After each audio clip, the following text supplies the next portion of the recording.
secret or the success mantra for successful teams is to Is it a title-winning squad?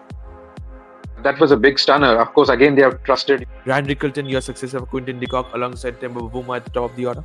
I think South Africa do have the ability to at least knock at the door of the knockouts or the finals perhaps.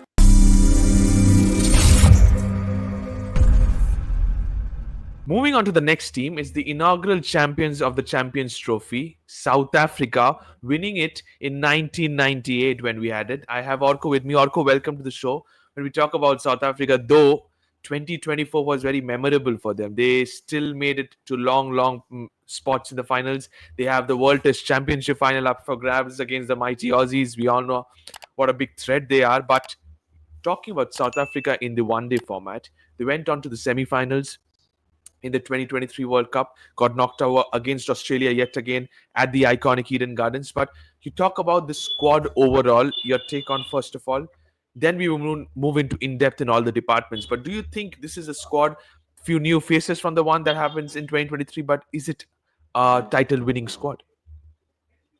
I think they have enough squad to compete against the likes of the big teams which will be present in the upcoming tournament. But of course, I think they'll miss Nokia a bit because you do know that Nokia was a key factor even in their T20 World Cup campaign where they ended up in the final. So I think they certainly miss him a bit. But otherwise, I still think that they do have the resources, and also you can look at the mental state of them because they're very motivated and they have the results in their bag. We have seen Bavuma being very confident even when he made it to the WTC final, and he said that we are here by no fluke or any such way. We have played good cricket and we have come here. So I think I believe that they'll continue that momentum and that confidence and may show it in their gameplay as well. You said about Bavuma showing some confidence. If you were given the management's hat, would you give the captaincy to Temba Bavuma or Aiden Markram? Well, of course, I think a captain is as good as the team. And if the performances don't come from a designated captain, you need to look at a better resource. And Markram is also proven as a captain because he's not just one superior batter, but also someone who has done some good leadership in the recently concluded T20 World Cup. It was mighty impressive. He just made South Africa look like a team which they have never been. I mean, they've always been blessed with a number of stars, but in moments where they need to perform, taking those crucial catches or making those crucial runouts, that's something South Africa is known to be choking at. But with Markram in the captaincy, we didn't see that too often, and unless India came in the final. So I think that Markram does have it in him to be a leader and perhaps a slightly better batter, but we can't take credit away from the leadership of Bavuma as well. So it's up to the management to decide as to who they make as the captain upcoming. Absolutely. Credit where it's due when it comes to Temba Bavuma as well, because he has also taken his side to the final of the World Test Championship. So, yes, absolutely right. But talking about the big misses, you said about Andrik Nokia, not part of the squad because of injury crisis he suffered earlier in this year, but has been ruled out of the Champions Trophy. You must be keeping your fingers crossed that hopefully he's fit for the Indian Premier League as well. But a few names that we have seen before, but yet again needs to be looked into. No Mafaka once again. Mafaka not being part of the squad. Young, but still, what Australia and South Africa looking for a left-handed seamer, according to you? Well, I think they were, and of course, they received a big blow with the unavailability of Nandre Berger. So certainly, they do lack that left arm aspect because Berger, he's someone who, if groomed, can become a very, very capable bowler. So certainly, they are missing Berger. But that being said, they believe that they have enough potent right arm bowlers who can, start ahead of a Mafaka, and he's just too young, too raw. And in the limited opportunities he has got in high quality cricket, he certainly has been, taken to the cleaners. If you look at his IPL stint, his minor little stint in 2 or 3 games, Travis said and all gave him a proper thrashing. So I think he still needs to work a lot on his bowling and get past that tag of being too raw. And until then, they do have wonderful bowlers available. Even though they are missing the left armour element, I think they'll still do well. So you're saying that all eyes when it comes to left arm seam goes to Marco Jansen for South Africa. But similarly, when it comes to left arm orthodox spin, I was really surprised that South Africa went with once again Tabe Shamsi, but they did not offer an all-rounder in the name of George Linde in the side. Absolutely, that was a big stunner. Of course, again, they have trusted, experience and, a player who has done well for them in ICC tournaments, especially we saw in the 2023 World Cup, in the semi-final, that spell which he and Maharaj bowled for around 15, 20 overs, which almost, kept Australia at the edge of their seats. So certainly, I think they've trusted experience and variety because Maharaj gives exactly the same as Linde does, a left-arm orthodox element. But with Shamsi, you get that Chinaman element as well. So they trusted experience and variety. But keep your eyes open with regard to Linde. I mean, his form has been incredible, and he's a wonderful batter as well, and a very very capable fielder. So when Maharaj, gets done or he's past his prime, I think Linde will just be the ideal successor for him in this particular team. Okay, George Linde, the ideal successor for somebody like Keshav Maharaj. But if you look into the squad in depth, we said about Temba Bavuma, he had a little bit of game time when it comes to 2024 in the ODI format. But if you talk about his overall, 1,631 runs for Temba Bavuma with a strike rate of 88. If we talk about one days at the top of the order, similarly, they've also chosen for Tony DiZorzi. Thoughts on these? Because if you talk about these, you need runs at the top of the order, but with a striker of 88 batting in the power play, that's not good enough, I must say. Well, certainly. I think even the approach of South Africa has been a bit attacking of late. I mean, in the last 12 to 18 months, they do believe in getting good starts, but somehow they struggle to convert, starts. Sometimes they didn't even get the starts. I mean, if you look at even the T20 World Cup, of course, we know that the tracks over there were a bit difficult to bat on, but even against minnows like Netherlands and all, they did struggle to get good starts. So they did try a lot of options. They looked at someone like Hendricks as well, but again, they looked past him and somehow they're trusting, a left-right combination in Dizorzi and Bavuma. So only time will tell as to how he does. But again, Dizorsi is a quality talent. But unless he's given the chance, we don't know how he'll do. Absolutely. Unless he's given a chance, you don't know how he will do is what comes for Tony DiZorzi. But I have a very, very debatable counterpart for Tony DiZorzi when I say the name of Ryan Rickelton. I think he's probably one of the successor for Quinton de Kock, if you right say, because he is having a very good SAT20 in the ongoing season. But when it comes to 171 runs with a striker of 92, it was his record in one day internationals for 2024. Is he the man that can be your responsible opener with potentially, if you give him the gloves, apart from Henrik Klassen is also there. Probably Henrik Klassen takes the gloves, but Ryan Rickelton, your successor, Quinton de Kock, alongside Temba Bavuma at the top of the order. Well, certainly, I would prefer him because usually teams these days in ultra modern cricket prefer to get in an opening combination where one of them goes hard, if not both of them, and the Correct. other plays a stabilizer or an anchor. And if you know that Temba Bavuma is the captain, he can take the anchor, the stabilizer role, trying to keep the wickets from falling from the other end, and you can make someone like Rickelton go hard. And I think compared to Dizorji, Rickelton has a greater power game, a greater aggressive game. So if he certainly translate his T20 form into one-day cricket, then he's certainly an asset in the making. And even his batting style, like people rightly compare him with De Kock, he's very similar to De Kock. He's got a good spin game.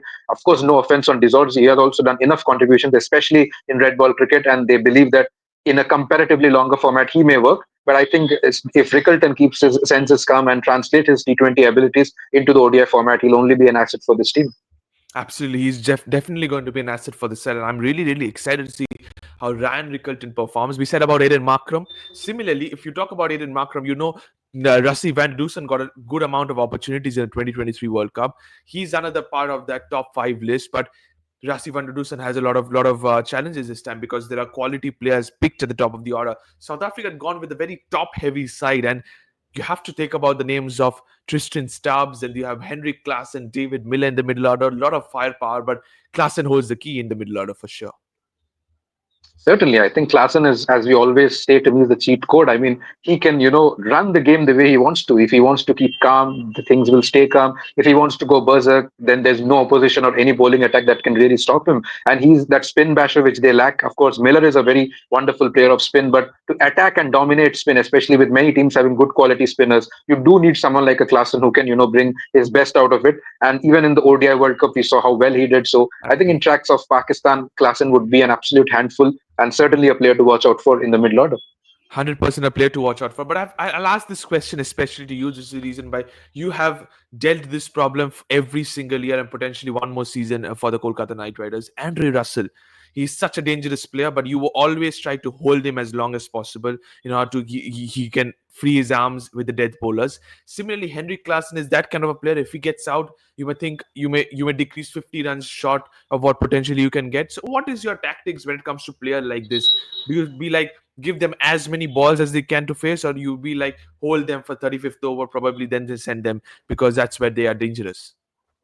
Well, I think that your best batters should face maximum amount of balls. So there's no point holding them back because you're just, misusing their resources. I know there are players who can, keep themselves calm and play the longer innings as well, unless it's someone like Russell who prefers to continue attacking at whatever stage he comes. But I think Klassen does have it in him to, play the calmer anchor role as well. He has done it multiple times even in the past. He's not just a mere hitter. So I think when you have a player of such caliber, he should be given as many number of deliveries to face. Even if he comes out at, someone somewhere like a 4 or a 5, I think it will not do much damage. And even if you look at the team composition in total, it's not like they don't have batting after Klassen. They have people like Stubbs, they have Mhm. Miller, they have Janssen, so they have enough batting depth and quality batting depth. So even if Klassen misfires or fails coming early, they do have enough people to back him up Correct. and save the sinking ship. So I think Klassen needs to get as many deliveries as possible to bring the best out of him. So you're saying they give them as many deliveries as they can because that's the way you can use their skill sets, to be honest. But don't forget David Miller. Killer Miller is currently leading this side, and in the Power Royals they are performing well as well. But his bat is not scoring runs. He's not getting runs under his belt. But these good players are just one good knock away, and this man nearly has 4,500 ODI runs for him with a strike rate of 102. We all know how good he is, how dangerous he is at the middle order. But I'm excited to see this player, Vian Mulder, if he gets an opportunity. Very handy with the bat, very handy with the ball, as well as a terrific fielder. Your thoughts on Vian Mulder? Do you think that he's going to start, especially in the first game? Well, he could, of course, looking at the conditions. Maybe if they need an extra seamer, they may look at him. Of course, they have a lot of seam talent, but he's someone who gives a lot of batting depth apart from a bowling option, just like Janssen. And he's someone who has had his share of injury problems when he started his career. And many people said that his abilities are not being complemented as much or reflected as much because of those injuries. But now that he is comparatively fitter, I think that it's a good sign for South Africa looking into the future because they have a number of aging players. So certainly they need someone who does that kind of a role as a lower order finisher with a bit of bowling. They did look at Feluk Bayo for a very long time, but I'm glad that they looked at Vian Mulder, who fits in the bill perfectly and perhaps does better than how Feluk Bayo did. Okay, so you're saying that he could get a chance, but yes, absolutely. From Felukwai, we moved on to Vian Mulder, and Vian Mulder is a very, very talented player, currently playing for the Durban Super Giants. But moving on to the all-rounders, now moving into the bowlers section now. Kesha Maharaj and Tabrez Shamsi are the two spinners, frontline spinners in this side. Shamsi has 70 with 3 wickets to his name, while Kesha Maharaj, the ever experienced, always in the cards, has 55 ODI wickets. How much responsibility lies on their shoulders in conditions like Pakistan? Certainly a lot of experience and a lot of responsibility on their heads because South Africa is traditionally known to be a side that is which is dependent on fast bowlers, but you do need good spinners, especially in a format like ODI cricket, to control the middle overs because you don't always see the pacers bowling all 50 overs. Yeah. So it's the middle overs that wins you games. Even in the era of MS Dhoni, when India was at its peak, you saw spinners doing well, you saw Jadeja doing well, you saw Kuldeep Chahal and all such spinners, or Ashwin doing well. So I think the secret or the success mantra for successful teams is to have just the kind of bowlers who can handle the middle overs. It could be Correct. someone like a bunch of spinners or maybe a third or fourth seaming option. And I think South Africa do have enough of them. And when you have taken Shamsi even ahead of a Linde, I think they would certainly make the most of selecting him in the squad. Okay, so you're expecting both of them to play in the playing 11. We'll discuss the playing 11 as the show progresses. But the weak link is here. This is where I think South Africa's weak link is here.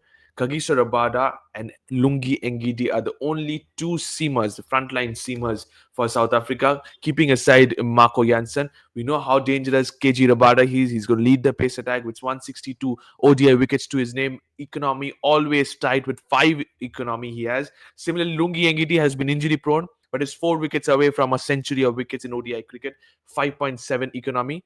My question out here is they're just one injury away from faltering in the bowling department. Certainly, big misses. I mean, not having a prolific third seamer like Nokia, not even having Kodzia for that matter, is certainly a big miss for Exactly. them.